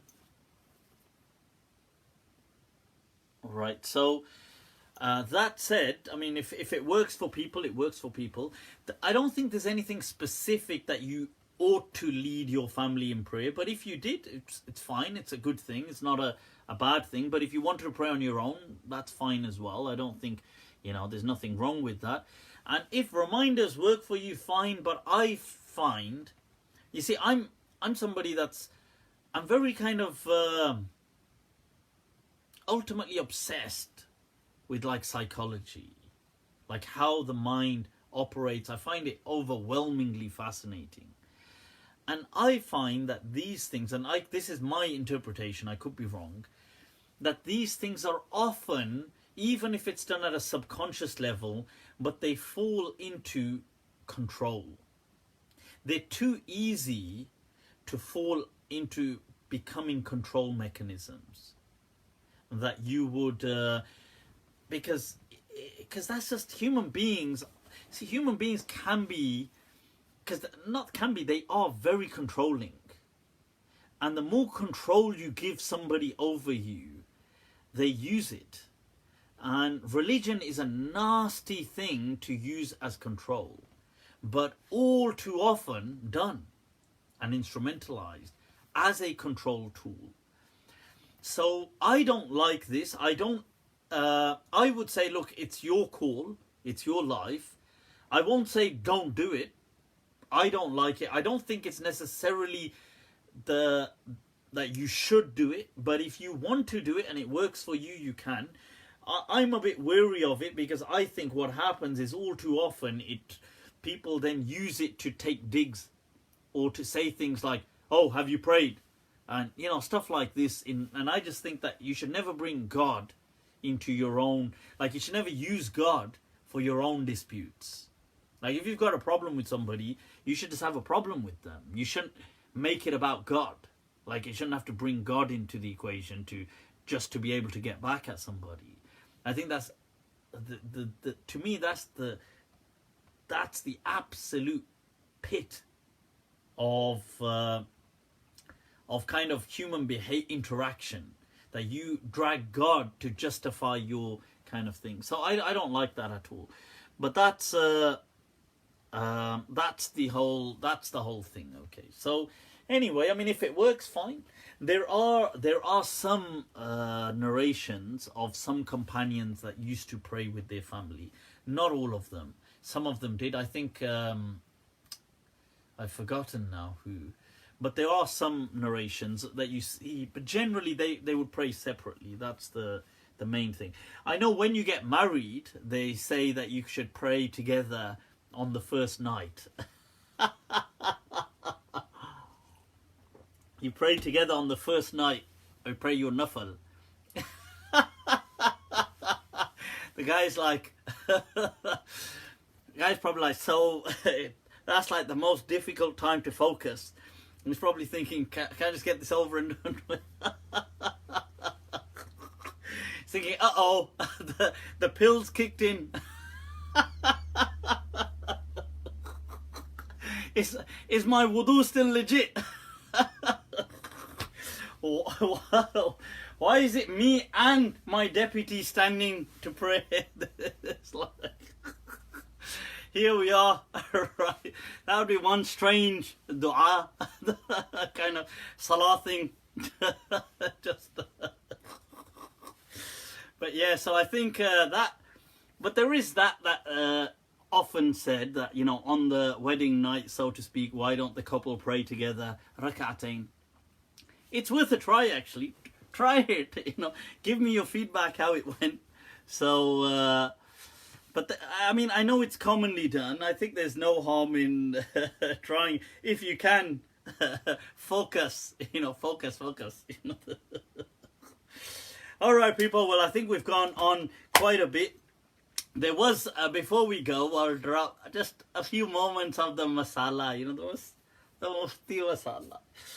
Right, people, there's been a leaked recording, audio recording of the meeting that went down with Sheikh Asrar, Imam Asim, Sheikh Saqib Shami, Ijaz Shami, and I think a bunch of other people in this private meeting who I don't know who the other people are. But so this is now on YouTube. And it was a private gathering, and they say at the beginning, all right, can nobody record this? And somebody's obviously recording it. So they said, can everybody switch off their phones and please don't record this? So obviously somebody's recording it. I wish it was a video. That would have been awesome. Right, so it's an audio, and the things that they're saying and the allegations and oh my God, and the stuff that Imam Asim Ji has been up to, Casanova. Now, some of them are stuff, some of them, if true, once again, I don't know if they are true, but if true, were criminal. So, you know, those things, allegations, I mean, this is all on YouTube now, you know, allegations of rape, I think allegations of forced abortions, allegations of pedophilia, allegations of, what is यार ये हो क्या रहा है यार? What these are masjids. That's why I've abandoned the masjid, you know, because what the hell is that? The masjid? These the masjid imams. All these kind of things. I don't know. Once again, I don't know whether this is what the recordings are saying. I don't know whether they all be true or not, because they were saying something. I mean, this is all public knowledge now. It's all on YouTube about, well, oh, the police didn't have enough information, or sorry, not information, they didn't have enough to press charges, or, and I think Imam Asim was challenging something, now that part's made up, and then he was saying, and Sheikh Asrar said, Sheikh Asrar said at one point, he said, you're lucky, Pir Sahib. You know, by the way, I also got to learn that they all refer to Saqib Shami as Pir Sahib. I didn't know this. I didn't realize this until I heard this recording. Everybody's saying, Pir Sahib, Pir Sahib. I was like, hi, Pir Sahib. Pir Sahib doesn't even speak in it, though. He hardly, you just about know he's there, because I think he just mutters, like, it's over an hour long, this thing. And I think he just says one sentence at the beginning and one towards the end or something. But you've got Sheikh Asrar says, you're lucky, Asim. You're lucky. Pir Sahib's here. Otherwise, I would have taken out my Gillette and I would have shaved you.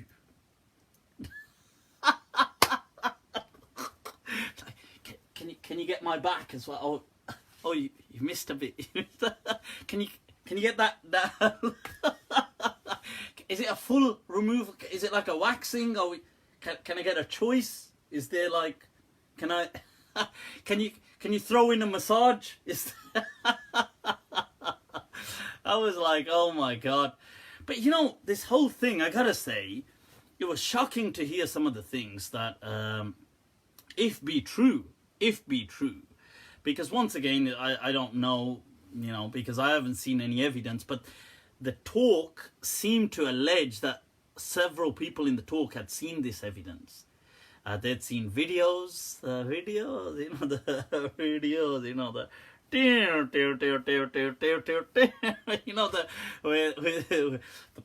the posing and the well, it's a very fine day, but I forgot to wear any clothes today. So they've got the whole videos. They've got this rape allegation thing. It shocked me. I was really shocked to hear that there was anything like an allegation like that. Allegedly more than one, forced abortions, this, that, all this kind of mess, man. It's like, wow. But the shocking thing is that the whole thing is, that is utterly unacceptable. And there's several things that Sheikh Asrar was saying, which, to be fair, if these things be true, were right, that, Sheikh Asrar said at one point, we have a Jimmy Savile on our hands. But look, Sheikh Asrar, some things he was saying, absolutely true. If this is going on, if this is predatory behavior, it must immediately stop. We cannot tolerate this. There is no room for negotiation. This kind of stuff I fully endorse. The other thing is, though, which I think, once again, just going by what's on YouTube now, if, as Asrar was saying in that audio and other people, oh, we've seen this for months. Like I've had that girl contact me, or somebody that she had a forced abortion, and I had this, and I've seen this so many months ago, and we've known about the rape so long ago, and we've known about, then why the cover up? I don't get why if this was all going on, why are people covering up other people and now doing an expose only because some girl made a video saying why I left Islam? And so now, because they're going to get brought into it that they've been covering up, so they do this expose now. But I feel that this should have been, like if you're saying, oh, I've spoken to victims so long ago, then you should be encouraging them to go to the police. You should be encouraging all people to go to the police. Not like doing your own kind of little court panels and things like this. We have there's a system for a reason. And if these things be true, it's shocking, it's tragic. May Allah make things easy. This kind of stuff is, I'd like to say something as well. There was a point where I think, what is it? I don't know whether it's Sheikh Asrar said it or somebody said that. No, Sheikh Asrar said, and they're mentioning all the names of the girls or several names of the girls, by the way. And this is now public knowledge as well, being on YouTube. So he said, is it true? I'm getting this girl on the line right now. So he's got some girl on the phone and you can hear her voice in the distance. And he said that, is this true? What is it? Oh, he's been sending dirty pictures. He said, have you been sending inappropriate photos? Because, but she's been sending them too.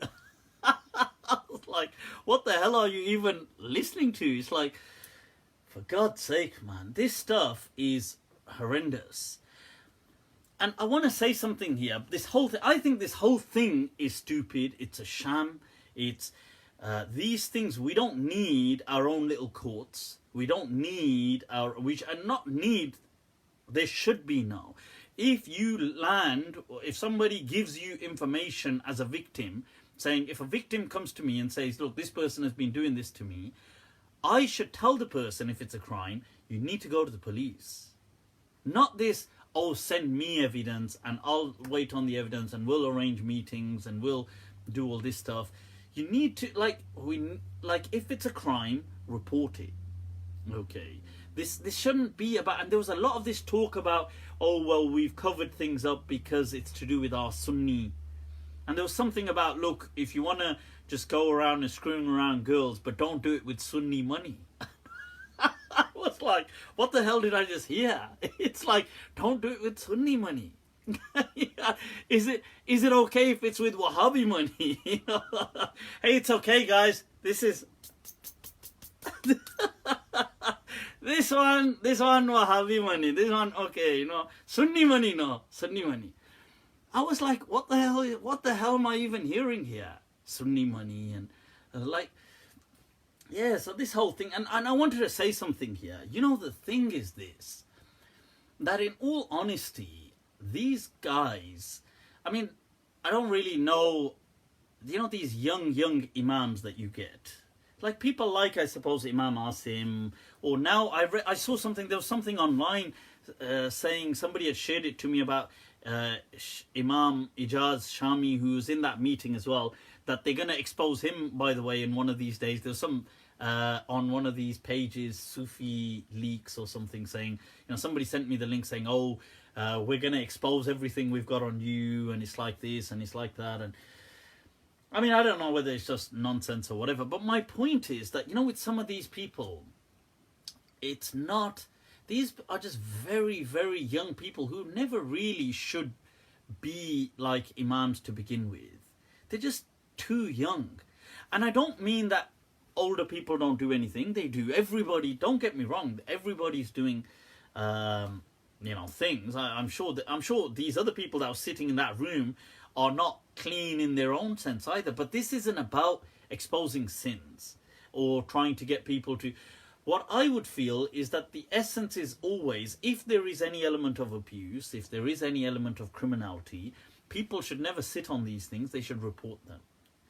If it's an element of you feel that there's inappropriate, it's not, you know, it's a religious matter, then I suppose if they work for you, you can dismiss them, or you can do whatever you want in that sense. Or if you want to, if somebody's come and you want to make things whatever, that's their approach of doing things. But these people were never really truly scholars. They were just like young, I don't know, somebody in his early 20s, or I think just maybe just 20 or something. I don't even know how old he was. I think he was very young.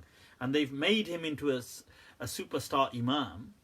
And like that, these other ones, very, very, who are not, I mean, I'm not saying this to diss knowledge, but in all honesty, most of these people are not very knowledgeable about Islam when it comes to like the fiqh and the details and all this kind of stuff. They just know, they know how to give speeches and stuff, but just common people speeches, and that's it. And I feel that this is part of the tragedy as well. That, you know, that this kind of status for people who are not really even learned in the deen to start off with. And then this at such a young age where people really are not, and then I suppose people, when they are abusing the system, if we want to use the, like where they are not, you know, I suppose they might argue that they weren't abusing, they were whatever, but when you realize that they're doing certain things, to sit on it, to cover it up, why cover it up then? You know, just be all out there. Don't be like, don't cover up for people. Like, if you have covered it up, then you too are complicit. Because why have you been sitting on it? And if you say, well, now I exposed it, but I mean, you did, but you're saying in that meeting, they were saying we knew about so many of these things 2 years ago, but we've been sitting on it for 2 years. So I don't know, this whole thing, it was disappointing, honestly, to listen to it. I mean, it was really disappointing. And it was sad to hear that there's all this stuff going on as well, like that. I mean, I understand, I've said in the past that, look, if that be true, okay, because I've said in the past that where people, I know certain sheikhs have been, or celebrity scholars in the past, there's been issues with them. And I've said that, look, if it was their private life, and you're trying to say, well, that was his secret wife, or he had a girlfriend, or whatever you're trying to say, I've said that at the end of the day, that's their own private business. Delving into somebody's private life gives us no right to do that. And I hold that position, maintain that position about people's private lives. But if you're saying that there's been crimes and you're aware of crimes and force and threats, and then we should never ever tolerate this kind of nonsense, okay? And that kind of thing should be immediately, I mean, if you've got a following, like these imams have all got super followings there, something, what are they scared of? When people have come to them, they should at that point say that, look, we're not going to let people threaten this girl or let this girl get intimidated. You know, no, we should encourage, support her, give her strength. So I feel that this was really, it was disappointing to see that from all sides. I mean, it was shocking to see that maybe this has happened, that girls have, you know, in that, because I've said previously that, look, and I still stand by this, that not every time, you know, you hear these claims that girls are saying, oh, like I read out that time when I was taking the mic, that, you know, a girl said, oh, I went to see him in his car and he stroked my face and I felt, oh, and then I went again at midnight a few days later and he touched my leg, and then I went again, and these kind of girls that are saying this kind of stuff, I was like, I'm not really so sure this is a victim or is this just rejection, like.